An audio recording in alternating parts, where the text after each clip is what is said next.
Welcome back खवातीन वज़ात। अब मुल्की सियासत की बात करेंगे जो कि अभी भी 9 मई के इर्द गिर्द घूम रही है और इस हवाले से हम इन डिटेल इस सेगमेंट में बात करेंगे। हमारे साथ जो मेहमान मौजूद हैं उससे पहले मैं कुछ सुनवाना चाहता हूँ। कुछ ऑपरेशन के हवाले से भी बात की है असद कैसर साहब ने और वो कह रहे हैं कि इस तरह का ऑपरेशन नामंजूर होगा जो KPK में अगर गवर्नमेंट की जानिब से किया गया। ज़रा सुनते हैं असद कैसर साहब क्या कहते हैं। हम किसी तौर पर अपनी सूबे में ऑपरेशन नहीं चाहते, न ऑपरेशन चाहते हैं न करने देंगे। आप हमारे ऊपर ऑपरेशन कर करके हमें रोजगार क्यों नहीं देते, हमें कारोबार क्यों नहीं देते? आप हमारे लिए रोजगार के मौके दे ताकि एक्सट्रीमिज्म को शिकस्त हो। इसलिए इसके बारे में हमारी क्लियर पॉलिसी है पार्टी की। बिल्कुल जी, ये आपने देख लिया कि असद कैसर साहब कह रहे हैं कि ऑपरेशन इस तरह का बिल्कुल नामंजूर है और साथ ही साथ कल भी 9 मई के केसेस में सजाएं सामने आई हैं, नाअहलियाँ हो रही हैं, उस पर भी बात करेंगे।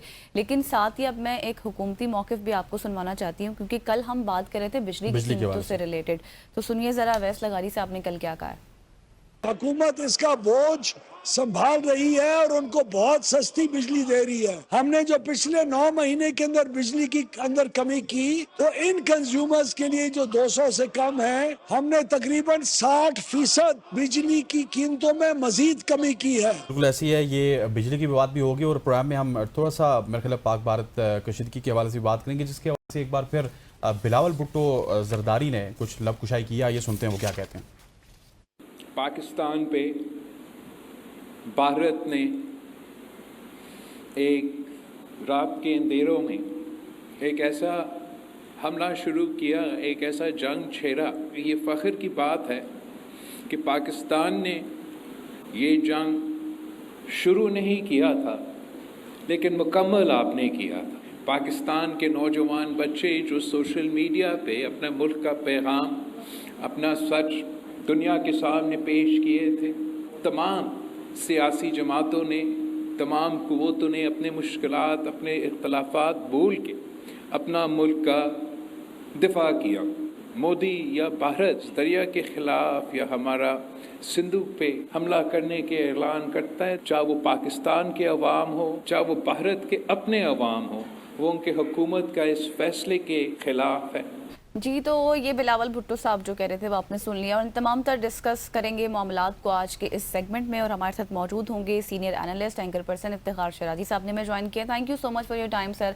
सबसे पहले तो हम आगाज़ भी शुरू भी वहीं से कर लेते हैं जहाँ से बात हुई थी ऑपरेशन की। तो जो असद कैसर साहब कह रहे हैं कि ऑपरेशन की इजाज़त तो बिल्कुल भी नहीं दी जाएगी, लेकिन आपको लगता है कि ये सिर्फ ज़बानी कलामी मुमकिन हो पाएगा? देखिए, मेरा ख्याल में उस सूबे के अंदर एक नहीं, दो नहीं, कम से कम 4 मिलिट्री ऑपरेशंस हुए हैं, बिलखसूस साबिक फाटा के इलाके में। इस वक्त जो डिस्टर्बिंग सूरत हाल है वो उधर तो है ही है, लेकिन उससे ट्रैवल करके अब सेटल्ड एरिया तक पहुंच गए हुए कि डेर इसमाइल खान हो, बन्नू हो, लकी मरवत हो, यहाँ तक कि करक के इलाके भी इससे मुतासर हो रहे हैं। लेकिन यकीनी तौर पर एक बड़ी जमात के तौर पर जो सवाल उठा रही है इतना भी गलत नहीं है। आपने जब अफगानिस्तान के साथ में तवील बॉर्डर को फेंस कर दिया है, वहाँ पे हमारी बड़ी स्ट्रिक्ट सर्वेलेंस है, तो फिर सवाल ये पैदा होता है कि दहशतगर्द अफगानिस्तान से पाकिस्तान में दाखिल कैसे हो रहे हैं। आपने देखा है कि कल का रोज़ भी बाजोड़ के अंदर एक जिरगा हुआ जिसमें मकामी लोगों ने गोया के कहा कि वहाँ पे मौजूद दहशतगर्दों को यहाँ से निकल जाना चाहिए, लेकिन वो इनकार कर रहे हैं।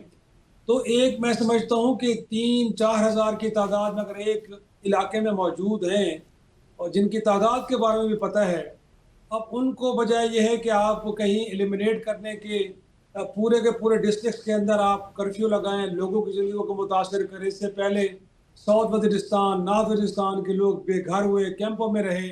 सवात के अंदर आपने देखा होगा, याद होगा आपको, किस तरह इंटरनली डिस्प्लेस्ड हुए लोग। तो मेरा ख्याल है कि लोगों ने इसको बहुत ज़्यादा भुगता है, उनके रोज़गार गए हैं, उन्होंने अपने घरों को छोड़ा है। तो ये बार बार का जो फेलियर है, हुकूमत वक्त को इसकी रिस्पॉन्सिबिलिटी भी लेनी चाहिए। ऐसा नहीं है कि आप मुल्क की दिफा के नाम पे इस तरह के एक्शंस लें कि जो बजाय प्रोडक्टिव रादर काउंटर प्रोडक्टिव साबित हो, कि जिससे दहशतगर्दी का स्केल भी बढ़ जाए और लोगों की ज़िंदगी मुतासर हो। तो मेरा ख्याल में वहाँ के लोग जो एहतजाज कर रहे हैं और उसके साथ साथ जो सलूशन दे रहे हैं आपको कि अगर ये मसला हल करना है तो उसका तरीका ये भी हो सकता है कि मकामी लोगों को, कबायली रहनुमाओं को, वहाँ के माहिदीन को इस्तेमाल किया जाना चाहिए। तो मेरा ख्याल में हुकूमत वक्त को उनकी आवाज़ को सुनना चाहिए, वरना एक सूबे की हुकूमत अगर वहाँ की बड़ी जमात मुखालफत करेगी تو یہ آپریشنز بھی کامیاب ہونے کے امکانات اس کے اور کم ہو جائیں گے. بالکل ایسے. اچھا شرائع صاحب آپ کا پوائنٹ بڑا ویلڈ ہے. مجھے صرف یہ بھی بتائیے گا کہ ہماری گورنمنٹ کو بھی کچھ نہ کچھ پالیسیز ڈیفائن کرنی چاہیے. پچھلی گورنمنٹ آتی ہے اس کی الگ پالیسی ہوتی ہے, اگلی گورنمنٹ آتی ہے الگ پالیسی ہوتی ہے. کسی کا پمپ گرا دیا جاتا ہے, کسی کی عمارت گرا دی جاتی ہے, کہیں پہ مسجد کو گرا دیا جاتا ہے, کہیں پہ آپریشن بار بار سٹارٹ کیا جاتا ہے. تو ہمیں اپنی ان پالیسیز پہ تو آئی تھنک سو ایک ون لائنر پالیسی ہونی چاہیے گورنمنٹ کی. بالکل میں آپ سے 100% اتفاق کرتا ہوں کہ ایک تو یہ کہ اگر یہ ڈیبیٹ ہوتی ہے کہ گڈ طالبان بیڈ طالبان, تو میرا خیال میں یہ باتیں ہوا میں تو نہیں ہوتی. یقینی طور پہ کچھ نہ کچھ تو گراؤنڈ ریئلٹیز اس کے ساتھ میچ کرتی ہوں گی, تو تبھی ایسا ہے. دوسرا آپ نے بالکل درست کہا کہ ایک مرحلے پہ تو آپ کی پالیسی یہ ہوتی ہے کہ آپ نے ان لوگوں کو مین اسٹریم کرنا ہے, ان کے ساتھ گفتگو کرنی ہے, ان کو انگیج کرنا ہے. اس کے نتیجے میں آپ ان لوگوں کو بعض اوقات لے بھی آتے ہیں. اب آپ کو یاد ہوگا کہ جب افغانستان کے اندر نیٹو اور امریکی وہاں سے گئے, اس کے بعد خیال یہ بتایا یہ جاتا ہے کہ کم از کم 35 سے 37 ہزار لوگ ایسے تھے کہ جن کو واپس لایا گیا, اور خیال یہ تھا کہ ان کو مین اسٹریم کیا جائے گا. تو میرا خیال میں اس حوالے سے یا تو ہوم کا آپ کا بہتر نہیں تھا, یا آپ سمجھتے تھے کہ جی وقتی طور پہ فیصلہ کر لیجیے بعد میں دیکھا جائے گا.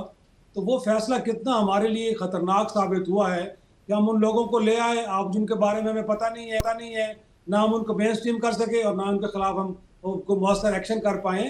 تو پالیسیز کے اندر ایک تسلسل ہونا چاہیے, اور اس کے اندر تمام سٹیک ہولڈرز کو لے کے فیصلے کرنے چاہیے. گویا کہ صوبوں کی حکومتیں, وفاق, اور ساتھ میں پارلیمان کے اندر اس کو ڈیبیٹ کیا جائے, اس کے پروز اینڈ کونس کو دیکھ کے فیصلے کیے جائیں. اگر آئسولیشن میں کوئی ادارہ کرتا ہے یا فرد واحد کرتا ہے تو میں سمجھتا ہوں کہ ایسے فیصلے کبھی بھی سود مند ثابت نہیں ہوتے. تو بالکل آپ نے درست کہا کہ یہ بڑے ویل تھاٹ ڈیسیجن ہونے چاہیے اور پرماننٹ ہونے چاہیے. بالکل. افتخار صاحب تھوڑا سا آگے بڑھتے ہیں, اور کل بھی 9 مئی کے کیسز میں سزائیں ہوئی ہیں, نااہلیاں ہوئی ہیں, شاہ محمود قریشی صاحب بری ہو گئے ہیں. لیکن آپ کو لگتا ہے کہ اب پی ٹی آئی والوں کو اس طرح سے, کیونکہ وہ بائیک آؤٹ کا بھی کہہ رہے ہیں کہ وہ بھی کریں گے, میدان کھلا چھوڑ دینا چاہیے حکومت کے لیے؟ شارٹلی سر. میں تو سمجھتا ہوں میدان تو کبھی بھی کھلا نہیں چھوڑنا چاہیے, اور اس سے پہلے بھی سیاسی جماعتوں کے لیے مشکل حالات پیدا ہوتے رہے ہیں, وہ پاکستان پیپلز پارٹی ہو, مسلم لیگ نون ہو, لیکن ایک جسٹس اسٹرگل کو جاری رکھنا چاہیے. اور وہ سمجھتے ہیں اگر کہ وہ اس وقت عوامی مینڈیٹ کے ساتھ آئے ہیں. ٹھیک ہو گیا شرائع صاحب, سوری ٹو کٹ یو, ہمارے پاس وقت تھوڑا سا ختم ہو جاتا ہے. تھینک یو جانیے گا. افتخار شرائع صاحب ہمارے ساتھ موجود ہے خواتین و حضرات, یہاں پہ وقت ہو جاتا ہے ایک شارٹ سی کمرشل بریک کا. بریک لیتے ہیں, واپس آتے ہیں. Stay with us.